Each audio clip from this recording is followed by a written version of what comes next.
Alright guys, here's the scoop. It's the middle of the bye week, not much to talk about. So I decided to do a mid-season review. You know, it's been a roller coaster of a season. And it's best to, reflect and recollect what happened, what transpired over the past 50 games. A lot of things happened, and it's good to see where we came from and where we are now. What happened throughout the first half of this season. So to start things off, remember when we didn't score until our third game? The Coyotes went scoreless in their first two games. The media jumped on us right away, saying that Coyotes had no offense. They couldn't score. Galchenyuk was injured, missed training camp, missed the end of the preseason. But sooner or later, the Coyotes managed to score some goals. But that remains to be the problem with the Coyotes. They're 28th in the league in goals for. However, they are 9th in goals against, which I think is one of the biggest strengths of the Coyotes. Their defensive game is great. It's top. It is elite. Like I said, 9th in the league in goals against. And when they do score, when they score more than 3 goals or at least 3 goals, the team's record is 21-3-1. So, when the Coyotes score, it's a good game for a Coyotes fan. Their longest win streak was 5 games, which came at the end of October, and it included the humiliation of Louis Domingue's return to Arizona. They beat the Tampa Bay Lightning 7-1, which is pretty unheard of now that you see that the Lightning are running away with the President's Trophy in the regular season. So that's a good notch in our belt that the team was able to just pummel the top league in the top team in the league 7-1. The longest losing streak for the Coyotes came twice, both at 4 games apiece. And after the first one, John Chayka had enough.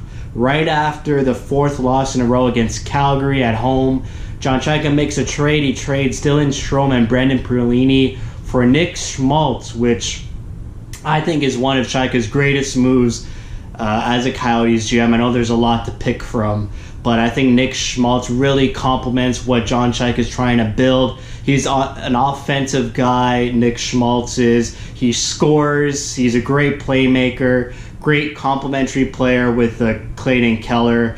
And he was producing a point-per-game basis, but unfortunately he got injured amongst other players. And that leads us to the big elephant in the room, which is injuries for this season. They're out of their starting goaltender in Antti Raanta, their top pairing D-man in Jason Demers, their second-line center in Christian Dvorak. Hinostroza missed 10-plus games. Brad Richardson has missed 10-plus games. Hopefully he comes back at the end of the bye week. Galchenyuk, like I said, missed training camp and missed the first 7 games of this season. And he finally started to get it going once his former team, the Montreal Canadiens, came into the desert. And he's been producing at a point-per-game pace as well since that game against Montreal. So, Coyotes running their heads against the wall with injuries, but they didn't give up. It was a turning point in the beginning of December and pretty much the whole month of December, where they only won one game out of 8 in December, and the team was in the dumps. You could tell by my videos I was kind of depressed, in a bad mood about the team. And John Chayka mentions in interviews that there was a period around in December where they were losing a lot. And he galvanized the guys and said, hey, we could either continue down this road of losing a lot or put on the bootstraps, put on the hard hats, let's scratch, let's claw, and let's start winning some games. And they have. They've won 6 of their last 9 games. They're 2 points out of a wild card spot, both wild card spots, 1 and 2. So 2 points out, 50 games in. It's the end of January. I've never been able to say that about the Coyotes in a really long time. And I'm proud of how the team really came together amongst all these injuries and managed to put together a great month of January and give the fans something to hope for, which is both dangerous But it's good in this bye week to know that your team's only 2 points out. And one of the big reasons is Connor Garland, who got called up amongst all these injuries. It took him a while to get used to the NHL speed and pace and find him some line mates. But after about 12 games, he really started to turn it on. He's got 9 goals in 23 games. 9 goals, which is like 5th on the team already, leading the team in goals. Who leads the team in goals is Richardson, Keller, and Fisher with 11. And then Stepan and Panik with 10, and then Garland's right there with 9. Garland's got 12 points in 23 games. He's very tenacious on the puck, small guy, goes to the front of the net, and just is giving the team motivation, giving the team something to look at when he's out on the ice, showing the team that this is how you play Rick Tocchet's system as a forward, this is how you get rewarded, and this is how you win games. He scored a bunch of game-winning goals and a bunch of critical goals at critical moments. So I think the team is realizing that that's how you're supposed to play Rick Tocchet's system, is just drive the net. The puck's going to go in front of the net. Just park your butt there with your stick on the ice, and you'll be rewarded. And so that's pretty much how this season's been in the first half, a roller coaster. We had a big dip, like I mentioned, in December, but the team's starting to come out of it.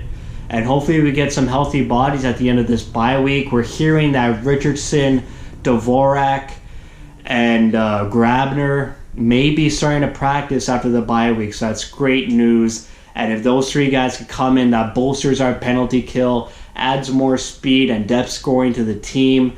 And like I said at the beginning of the video, when they score more than 3 goals, or at least 3 goals, they've got 21 wins and only 3 losses. So that would be huge for this team to get healthy right at the perfect time.